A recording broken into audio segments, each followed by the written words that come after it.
Cyclone Bola must go down in history as the worst storm to ever hit New Zealand, both in the intensity of the storm, the duration of it, and the millions of dollars of damage it did. The full force of the storm hit the North Island on Monday, the 7th of March. In Northland, at Whangarei and Dargaville, the storm force winds ripped through houses and drove boats ashore. On the Coromandel Peninsula, heavy rains caused flooding around Thames and Te Pura. The Thames County declared a state of emergency that afternoon. But it was Taranaki and the east coast down to Napier that were to suffer the most widespread damage. Just before 4:30 that afternoon, Gisborne District declared a state of emergency, followed by the opening of Central Zone headquarters. At 9 that night, a declaration was made for the East Cape region as the full extent of the flooding and damage began to be realised.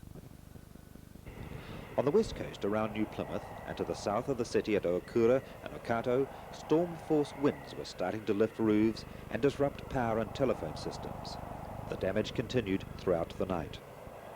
North Taranaki declared a state of emergency just after 6 o'clock on the morning of Tuesday, the 8th of March, with Egmont County making their declaration just after 10 o'clock.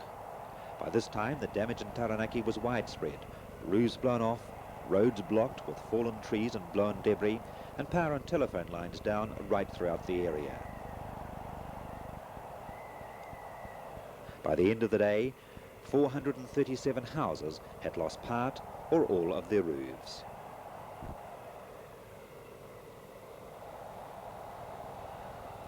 Over the next 2 days, the winds slowly decreased, and the work began on restoring services and covering roofs with tarpaulins. Much of the physical work of covering roofs was carried out by the fire service, with telecoms, local power authorities, and county and council staff working long hours to restore services and open roads. Civil Defence carried out a coordinating role to ensure that the required materials were available. North Taranaki lifted their emergency on the morning of Thursday the 10th of March, and Egmont at 5 o'clock on the same day. On the east coast, the extremely heavy rain caused a rapid rise in river levels on the Monday, and by late afternoon reports of large areas of flooding started to come into the regional Civil Defence headquarters. 400 people were evacuated from Te Karaka and others from Ormond and surrounding areas. The only deaths occurred late that afternoon when 3 people were swept away from a stranded vehicle. In the early hours of Tuesday the 8th, Wairoa realised they had problems, so they declared, and then just before 6:30 that morning the Wairoa Bridge collapsed, breaking water, power, telephone and sewage lines connecting the 2 parts of the town. All through the Tuesday, the reports of damage continued to come in. It was obvious that there was serious damage to roading systems right throughout the region. Power and telephone systems were out, and there was a serious problem with the Gisborne city water supply. By 2 o'clock that afternoon, over 1,000 people had been evacuated from the Gisborne area, and over the next couple of days, the number of evacuees increased to 3,000. By Wednesday morning, the storm started to ease, and it was possible to carry out more detailed reconnaissance using helicopters. Tolaka Bay was one of the worst hit areas, with widespread damage from flooding and silt damage to horticultural crops and to houses. Records later showed that 900 millimetres of rain fell over the 3 days in the headwaters of the Hukawai River.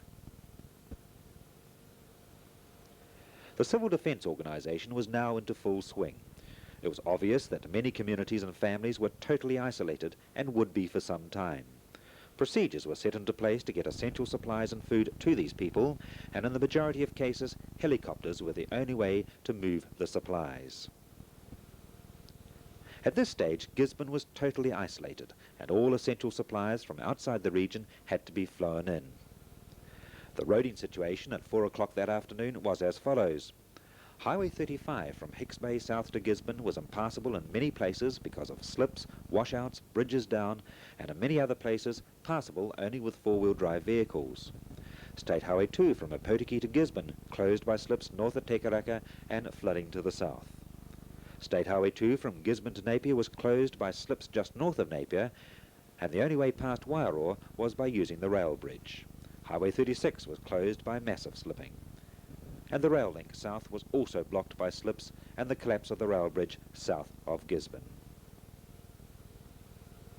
By the morning of Thursday the 10th of March, the situation began to stabilise and river levels began to drop. By now, systems were underway to get food supplies to the isolated communities and stations.